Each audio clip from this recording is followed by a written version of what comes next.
রাজ্যের বিধানসভা নির্বাচনে ভোট ঘোষণা হওয়ার পরে প্রায় সব দল তাদের প্রার্থী ঘোষণা করতে শুরু করেছিল। আর তৃণমূল কংগ্রেসও আজকে তাদের প্রার্থী ঘোষণা করেছে। যাই হোক, মোটামুটি এ বিষয়ে আমরা প্রায় সবাই জেনে গেছি। আর এর মধ্যে গোসাবা বিধানসভা কেন্দ্রেও সুব্রত মণ্ডলকে আবার প্রার্থী ঘোষণা করা হয়েছে।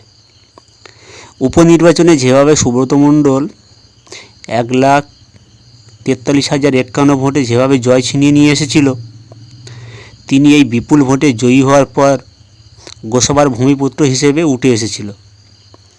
আর এই জন্য মনে হয় তৃণমূল কংগ্রেসের চোখে এড়ায়নি। আর সত্যি বলতে, মানুষের ভালোবাসা পেয়ে যেভাবে তিনি জয় ছিনিয়ে নিয়ে এসেছিল বিপুল ভোটে, যে কোনো রাজনৈতিক দল হলেও অবশ্যই এই কাজ করতেন বলে মনে হয়। এখন দেখতে হবে সুব্রত মণ্ডল তিনি সেই আগের মার্জিন ধরে রাখতে পারেন কি না, সেদিকে অবশ্যই নজর থাকবে।